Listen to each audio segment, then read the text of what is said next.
প্রিয় বন্ধুরা, আমি চলে আসলাম আমার বাড়ির থেকে অনেকটা দূরে, গোপালনগর পালনা, মোটামুটি 150 কিলোমিটার দূরে।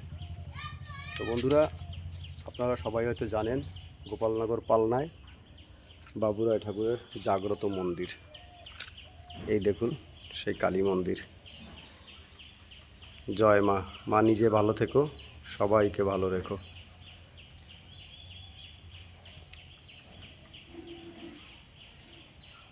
অপরাধ মার্জনা করবেন মা। আমি ভিতরে প্রবেশ করেছি।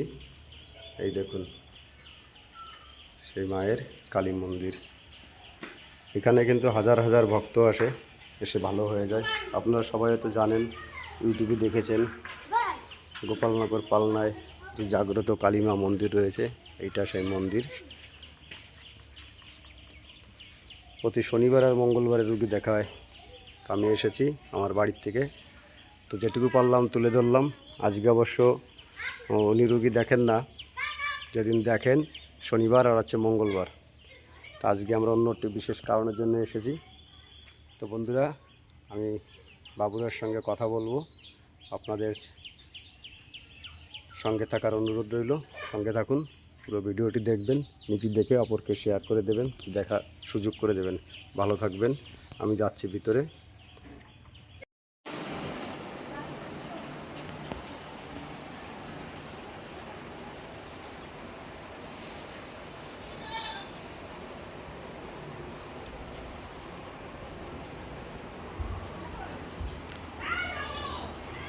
এটা হচ্ছে মায়ের ভিত, পুরনো মন্দিরের ভিত এইটা।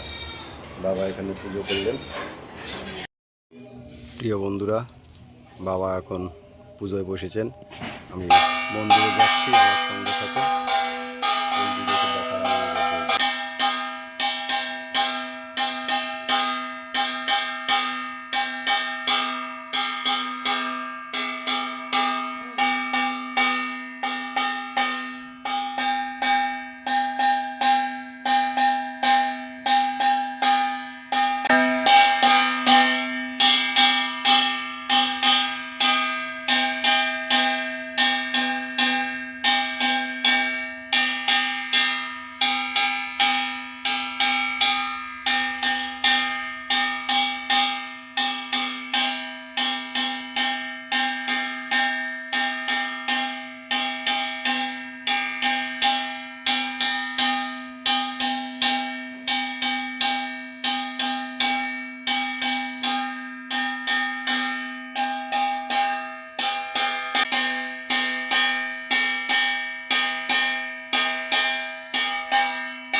প্রিয় বন্ধুরা, এত সময় বাবা পুজো করলেন, আমি যতটুকু পারিছি তুলে ধরেছি।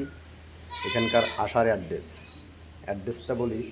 অ্যাড্রেসটা হচ্ছে গোপালনগর রেল স্টেশন অথবা বাস স্ট্যান্ডে নামলে যে কোনো টুকটুকিওয়ালাকে বললে হবে যে আমি কালীতলা যাব। বাবুরায়ের বাড়ি বাবু ঠাকুরের বাড়ি, কালীতলা বাবু ঠাকুরের বাড়ি যাব। তো এটা জাগ্রত মা, এখানে আসলে মা কাউকে খালি হাতে ফিরায় না। প্রতি শনিবার অথবা মঙ্গলবার বাবা পুজোয় বসেন এবং প্রচুর ভক্ত হয়। কিন্তু আজকে রবিবার আমি এসেছি একটি বিশেষ কারণের জন্য। তবুও আমার সৌভাগ্য, আমি পেয়েছি। বাবা পুজো করছিলেন, সেই মুহূর্তে আমি ঢুকতে পেরেছি, আমার খুব ভালো লেগেছে।